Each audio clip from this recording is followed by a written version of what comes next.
आपको पता है, पापा को मैंने दफना दिया, करण ने गाड़ी आगे बढ़ाते ही कहा।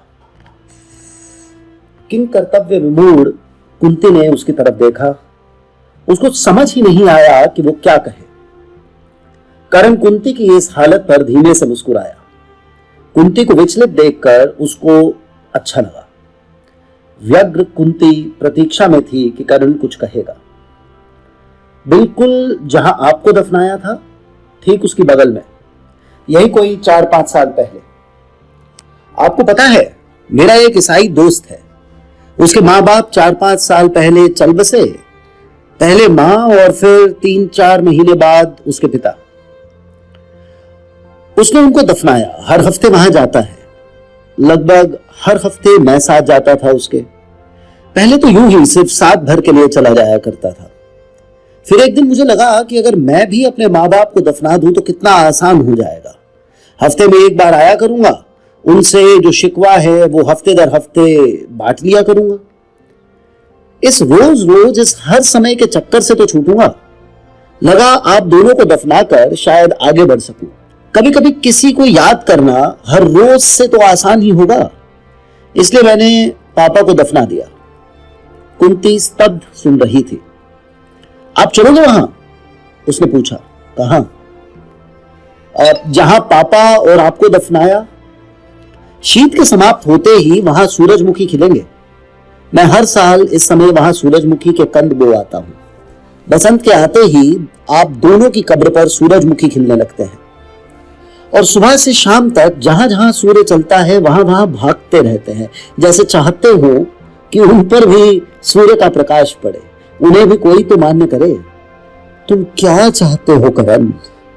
कुंती का दिल बैठा जा रहा था। उसके लिए अब यह दंश असहनीय होते जा रहे थे। अभी तो कुछ नहीं, अभी तो दिन बाकी हैं। मैं स्वयं भी ढूंढ रहा हूं कि मुझे आपसे आखिर चाहिए क्या। आप मिली हैं कभी उनसे? नहीं। क्यों? आप मिलना चाहेंगे उनसे?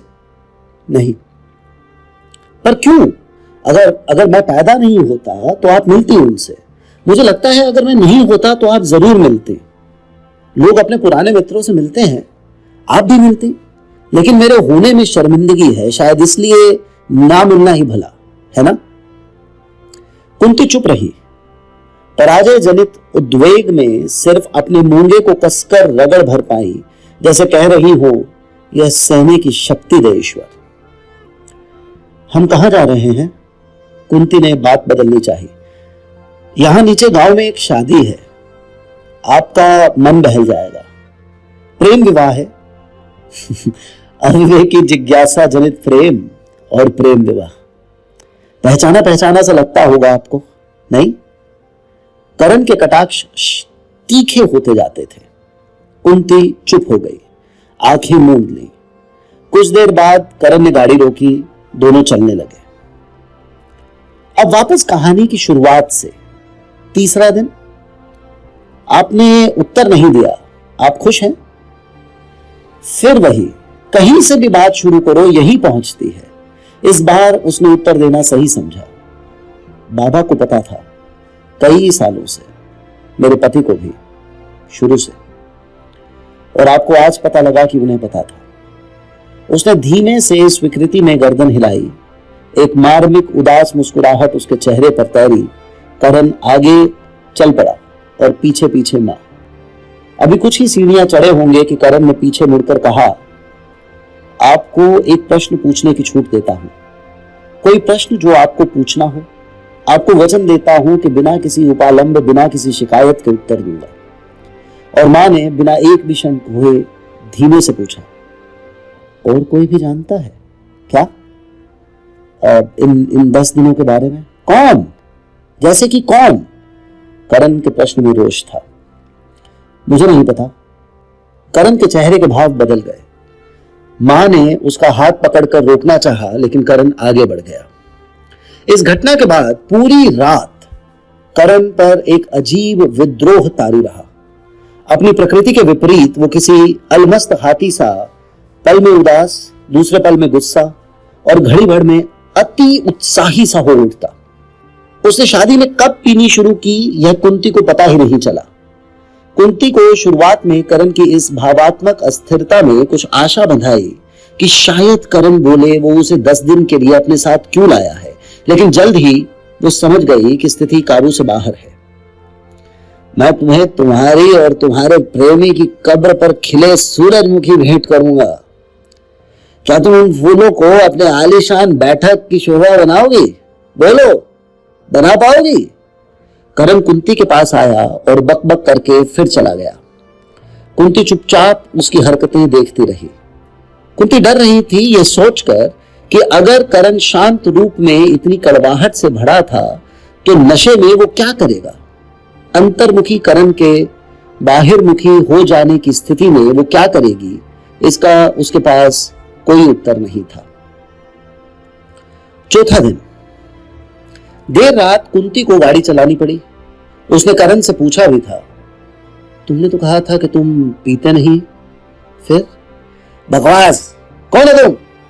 कुंती के कंधों से अपना हाथ हटाते वो धरती पर गिर पड़ा। कुंती ने जैसे तैसे उसे गाड़ी में डाला और घर तक ले आई। रास्ते में करण सो गया था। कोई बात नहीं हुई। सुबह कुंती जल्दी उठी।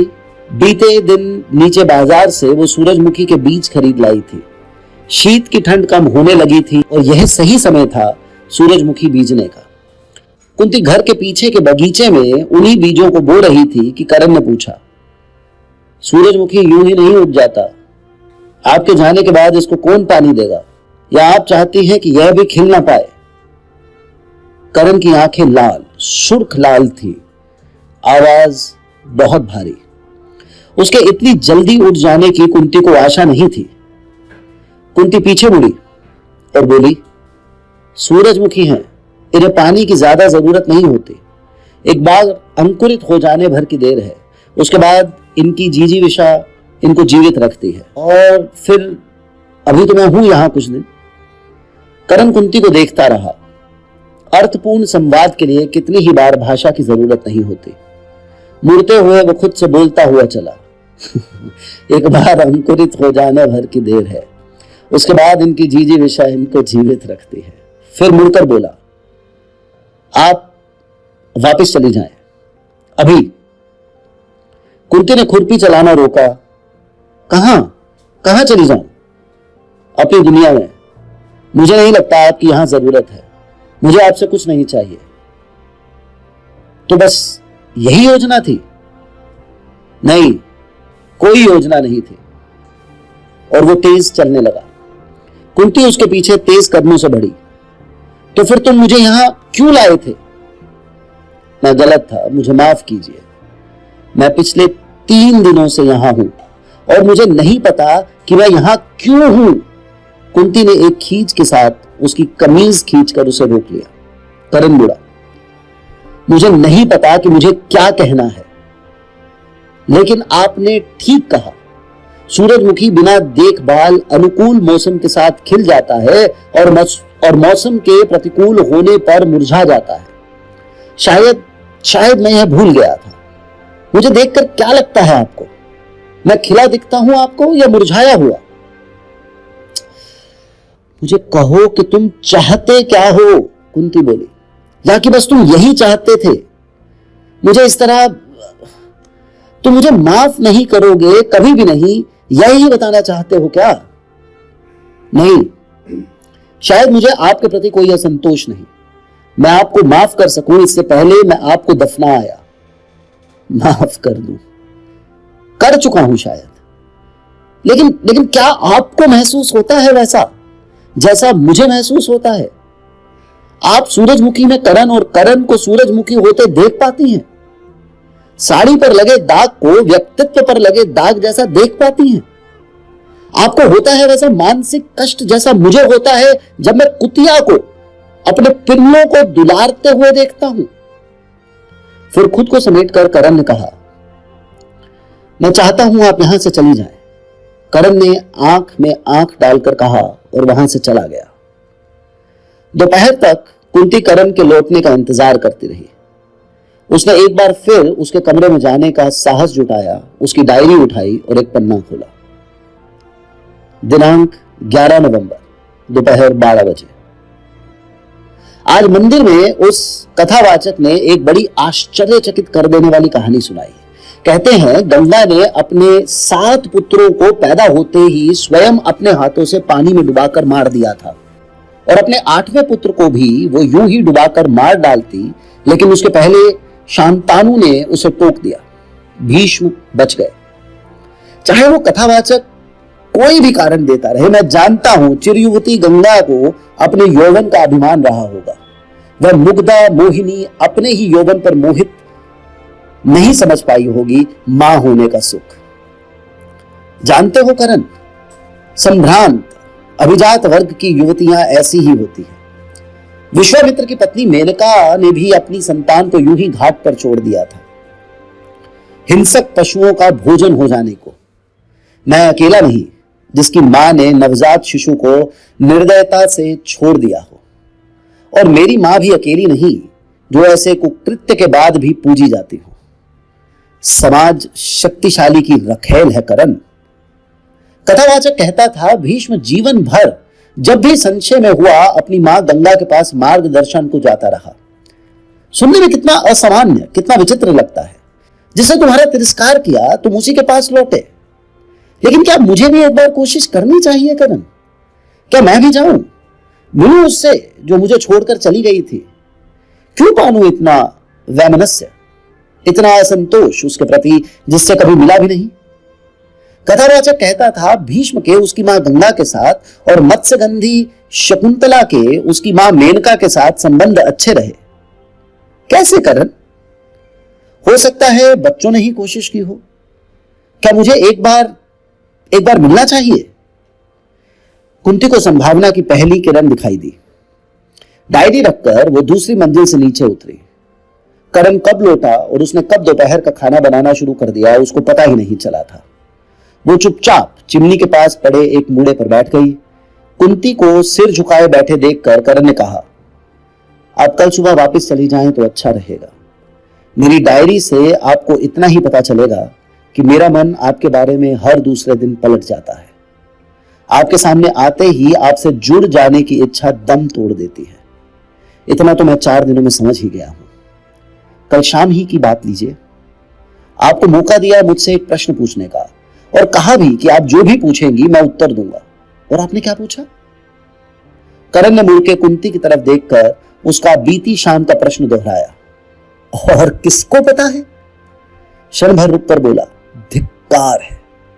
अपने जीवन के आगे भी देख पाती हैं कभी आप? कुंती को सुनने की इच्छा थी, लेकिन करण से आंख मिला पाना संभव नहीं था। उसने आंखें नीची कर ली। डायरी के किसी पन्ने पर यह प्रश्न भी मिलेगा कि आपको कभी आत्महत्या की चाह हुई होगी? कभी तो स्वप्न में मैं आकर खड़ा हुआ हूंगा, बेजान, प्राणहीन। कितनी कठिन, क्रूर, निर्मोही होंगी आप जो स्वप्न में अपने बच्चे को प्राणहीन देखकर भी अगली सुबह अपने हाथों पर आपको रक्त नहीं दिखा होगा। कुंती ने अपनी आंखें बंद कर ली और अपने मूंगे को अपनी उंगली के अंगूठे में दबाव से धंसा दिया। आप ही कहो, अब किसको नहीं पता? आप स्वयं ही तो कह रही थी कल गाड़ी में कि बाबा को भी पता है और आपके पति को भी। मुझे लगा अब जब सबको पता है तो आप निर्भय हो स्वयं ही कहेंगी मेरे साथ चलो तुम करण। ज्यादा से ज्यादा इतना ही होगा कि मुझे भी अस्वीकार कर दिया जाएगा। नहीं कर पाई पहले, जब करना चाहिए था, मुझसे अपराध हुआ, देर ही सही, पर अब तुम चलो साथ। लेकिन तुमने कल भी प्रश्न किया तो सिर्फ अपने स्वार्थ से प्रेरित। और किसको पता है, मां तो नहीं हो सकती तुम। मां होती तो यह प्रश्न नहीं पूछती। तुम कल वापस चली जाओ, करण कहकर कमरे से बाहर चला गया।